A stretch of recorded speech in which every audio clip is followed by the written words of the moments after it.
ನಮಸ್ಕಾರ ಎಲ್ಲರಿಗೂ ಋಷಾ ಕುಟೀರ ಚಾನಲ್ಗೆ ಸ್ವಾಗತ. ನಾನಿವತ್ತು ನಾಗರ ಪಂಚಮಿ ಹಬ್ಬ ಇರೋದ್ರಿಂದ ಹಬ್ಬಕ್ಕೆ ದೇವ್ರ ಮನೇಲೆ ಪುಟ್ಟದಾಗಿ ಬಿಡಿಸೋ ಅಂಥ ರಂಗೋಲಿಗಳನ್ನ ತೋರಿಸ್ತಾ ಇದ್ದೀನಿ. ಜೊತೆಗೆ ಈ ಹಬ್ಬದ ಆಚರಣೆ ಮತ್ತು ಇದರ ಪೌರಾಣಿಕ ಕಥೆನೂ ಸಹ ನಾನಿಲ್ಲಿ ಶಾರ್ಟ್ ಆಗಿ ತಿಳಿಸ್ಕೊಡ್ತೀನಿ. ಆಷಾಢ ಮುಗೀತು ಅಂದ ತಕ್ಷಣವೇ ಸಾಲಾಗಿ ಹಬ್ಬ ಶ್ರಾವಣ ಮಾಸದಲ್ಲಿ ಬರುತ್ತೆ. ಶ್ರಾವಣ ಸೋಮವಾರ, ಈಗ ಮೊನ್ನೆ ತಾನೇ ಮಂಗಳ ಗೌರಿ ವ್ರತ, ಈಗ ನಾಗ ಚತುರ್ಥಿ, ಗರುಡ ಪಂಚಮಿ, ಸಿರಿಯಾಳ ಷಷ್ಠಿ, ಜನ್ಮಾಷ್ಟಮಿ, ಹೀಗೆ ಒಂದರಿಂದ ಒಂದು ಹಬ್ಬ ಬರ್ತಾನೆ ಹೋಗುತ್ತೆ. ಅದಕ್ಕೆ ಶ್ರಾವಣ ಮಾಸನ ಹಬ್ಬಗಳ ಮಾಸ ಅಂತಲೇ ವಿಶೇಷವಾಗಿ ಗುರುತಿಸೋದು. ಅಂದಾಗೆ ಈ ವರ್ಷ ನಾಗರ ಪಂಚಮಿ ಆಗಸ್ಟ್ 9 ಶುಕ್ರವಾರ ಬಿದ್ದಿದೆ. ಬೆಳಗ್ಗೆ 6:17 ಬೆಳಗ್ಗೆ 8:38 ತನಕ ನಾಗರ ಕಲ್ಲಿಗೆ ಹಾಲೆರೆಯೋದಕ್ಕೆ ತುಂಬ ಒಳ್ಳೆ ಸಮಯ.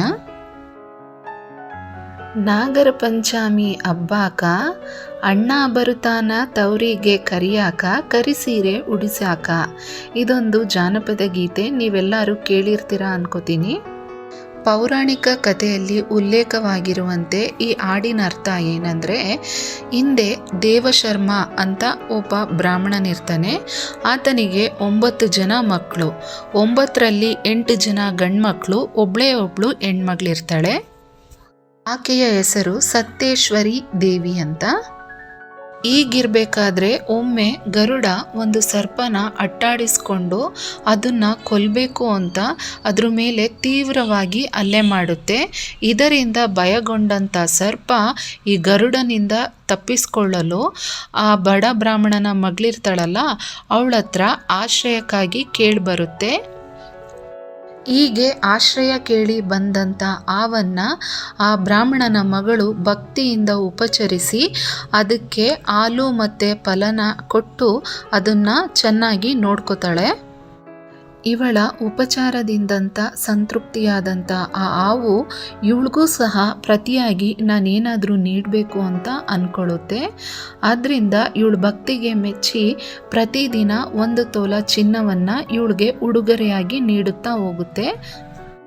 ಈಕೆಗಿದ್ದ 8 ಜನ ಅಣ್ಣಂದಿರಲ್ಲಿ ಒಬ್ಬ ಅಣ್ಣನಿಗೆ ಈಕೆಗೆ ಸಿಗ್ತಾ ಇರೋ ಉಡುಗೊರೆ ಬಗ್ಗೆ ತುಂಬ ವಿವರವಾಗಿ ಮಾಹಿತಿ ಸಿಗುತ್ತೆ. ಇದರಿಂದ ದುರಾಸೆಗೊಂಡು ಈಕೆಯ ಒಬ್ಬ ಅಣ್ಣ ಆ ಸರ್ಪಕ್ಕೆ ಇನ್ನೂ ಜಾಸ್ತಿ ಬಂಗಾರ ಕೊಡುವಂತೆ ಪೀಡಿಸ್ತಾನಂತೆ. ಜೊತೆಗೆ ಅದನ್ನು ಕಾಲಿನಿಂದ ಒದ್ಬಿಡ್ತಾನೆ. ಇದರಿಂದ ತುಂಬ ಉದ್ರೇಕಗೊಂಡು ಕೋಪಗೊಂಡಂಥ ಆ ಸರ್ಪ ಇವನನ್ನು ಮತ್ತು ಈಕೆಯ ಇನ್ನೂ 7 ಜನ ಸಹೋದರರನ್ನು ಸಹ ಕಚ್ಚಿ ಸಾಯಿಸಿಬಿಡುತ್ತೆ. ಈ ವಿಷಯ ತಿಳಿದಂಥ ಸತ್ಯೇಶ್ವರಿ ದೇವಿ ತುಂಬ ಪಶ್ಚಾತ್ತಾಪ ಪಡ್ತಾಳೆ. ಏಕೆಂದರೆ ತಾನೇ ಆವಿಗೆ ಹಾಲೆರೆದು ಉಪಚರಿಸಿದೆ, ಆ ಆವೆ ತನ್ನ ಅಣ್ಣಂದಿರನ್ನೆಲ್ಲ ಕೊಂದಾಕ್ಬಿಡ್ತು ಅಂತಂದ್ಬಿಟ್ಟು ತುಂಬ ಅಳ್ತಾಳೆ. ಹೀಗೆ ತೀವ್ರ ದುಃಖಿತಳಾಗಿ ಅಣ್ಣಂದಿರ ಸಾವಿಗೆ ತಾನೇ ಕಾರಣಳಾದೆ ಅಂತ ತಿಳ್ಕೊಂಡು ತನ್ನ ಶಿರಚ್ಛೇದನಕ್ಕೂ ಸಹ ಆಕೆ ಮುಂದಾಗ್ಬಿಡ್ತಾಳೆ. ಈ ವಿಷಯವನ್ನು ತಿಳಿದಂಥ ಸಾಕ್ಷಾತ್ ನಾರಾಯಣನು ವಾಸುಕಿಗೆ ಆಜ್ಞೆ ಮಾಡಿ ಆ ಸತ್ತಂಥ 7 ಜನ ಹುಡುಗರನ್ನು ಸಹ ಬದುಕಿಸೋಕೆ ಆಜ್ಞೆ ಹೊರಡಿಸ್ತಾನೆ. ಈ ರೀತಿ ಪುನಃ ತನ್ನ ಅಣ್ಣ ತಮ್ಮಂದಿರ ಜೀವವನ್ನು ಮರಳಿ ಪಡೆಯುವುದರಲ್ಲಿ ಯಶಸ್ವಿಯಾದಂಥ ದಿನವೇ ಪಂಚಮಿ ದಿನ. ಒಟ್ಟಾರೆ ಚತುರ್ಥಿಯಲ್ಲಿ ಹೋದಂಥ ತನ್ನ ಸೋದರರ ಪ್ರಾಣನ ಪಂಚಮಿಯಂದು ವಾಪಸ್ಸು ಈ ಬ್ರಾಹ್ಮಣನ ಮಗಳು ಪಡೆಯೋದ್ರಲ್ಲಿ ಜಯ ಸಾಧಿಸ್ತಾಳೆ. ಆದ್ದರಿಂದ ಉತ್ತರ ಕರ್ನಾಟಕದ ಕಡೆ ಇದನ್ನು ಸೋದರ ಸೋದರಿಯರ ಹಬ್ಬ ಅಂತ ಕರೀತಾರೆ. ನಮ್ಮ ಕಡೆ ಗರುಡ ಪಂಚಮಿ ಅಥವಾ ನಾಗ ಚತುರ್ಥಿ ಈ ಥರ ಹೆಸರಲ್ಲಿ ಕರೀತಾರೆ.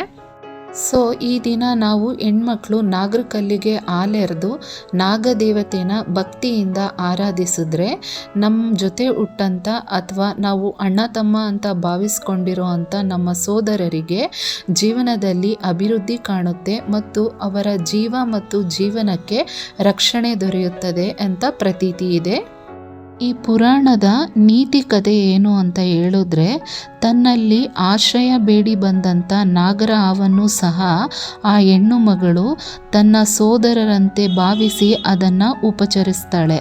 ಅದರಿಂದನೇ ನಾಗದೇವತೆ ಅವಳಿಗೆ ಸಂತೃಪ್ತಿಯಿಂದ ವರನ ಪಾಲಿಸೋವಂಥದ್ದು.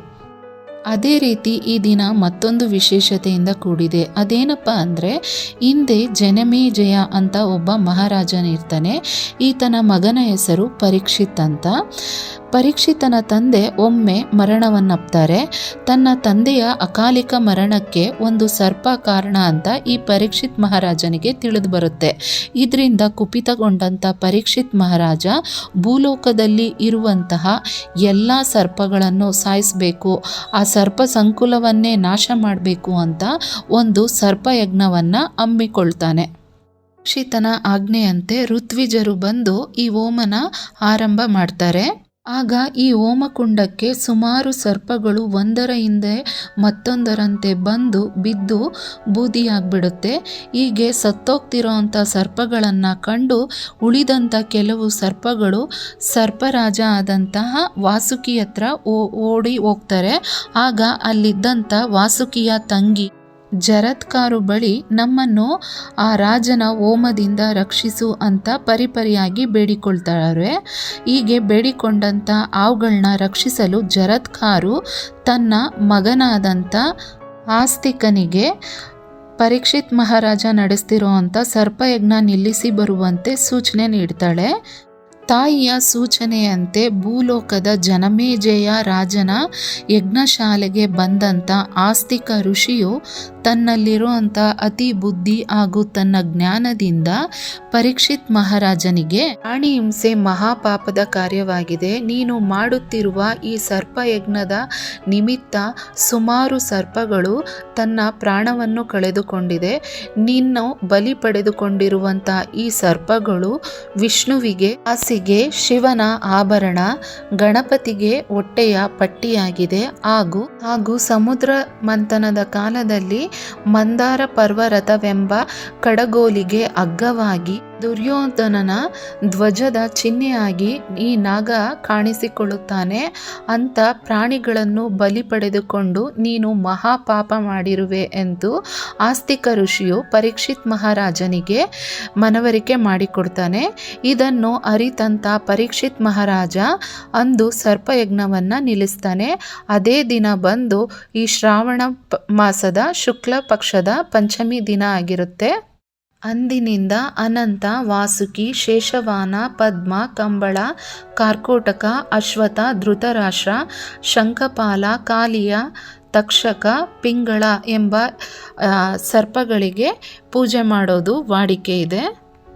ಆದ್ದರಿಂದ ಇಂದು ನಾಗದೇವತೆಯ ಆರಾಧನೆ ಮಾಡಿ ತನ್ನ ಸೋದರರ ಕ್ಷೇಮಾಭಿವೃದ್ಧಿಗಾಗಿ, ತನ್ನ ಕುಟುಂಬದ ಶ್ರೇಯಸ್ಸು ಮತ್ತು ಕಲ್ಯಾಣಕ್ಕಾಗಿ ಈ ನಾಗ ಪೂಜೆಯನ್ನು ಮಾಡಿಕೊಂಡು ಬರೋವಂಥದ್ದು ವಾಡಿಕೆ. ಇದನ್ನು ಕೆಲವ್ರ ಮನೆಯಲ್ಲಿ ಕೆಲವೊಂದು ವಿಧಿವಿಧಾನದಲ್ಲಿ ಆಚರಿಸ್ತಾರೆ. ಇದು ಅವ್ರವ್ರ ಮನೆಗೆ ಬಂದಿರೋ ಅಂಥ ಪದ್ಧತಿ ಮೇಲೆ ಡಿಪೆಂಡ್ ಆಗಿರುತ್ತೆ. ನನ್ನ ಈ ಮಾಹಿತಿ ನಿಮಗೆ ಇಷ್ಟವಾಗಿದ್ದಲ್ಲಿ ದಯವಿಟ್ಟು ವಿಡಿಯೋನ ಶೇರ್ ಮಾಡಿ, ಒಂದು ಲೈಕ್ ಮಾಡಿ, ಮತ್ತು ನನ್ನ ಚಾನಲ್ನ ಸಬ್ಸ್ಕ್ರೈಬ್ ಮಾಡ್ಕೊಳ್ಳಿ. ಧನ್ಯವಾದಗಳು. ಮತ್ತು ಇದಕ್ಕೆ ಸಂಬಂಧಪಟ್ಟಂತೆ ಕೆಲವೊಂದು ಮಂತ್ರಗಳನ್ನ ಡಿಸ್ಕ್ರಿಪ್ಷನ್ ಬಾಕ್ಸಲ್ಲಿ ಹಾಕಿರ್ತೀನಿ, ನೀವು ಬೇಕು ಅಂದರೆ ಚೆಕ್ ಮಾಡ್ಕೊಳ್ಳಿ.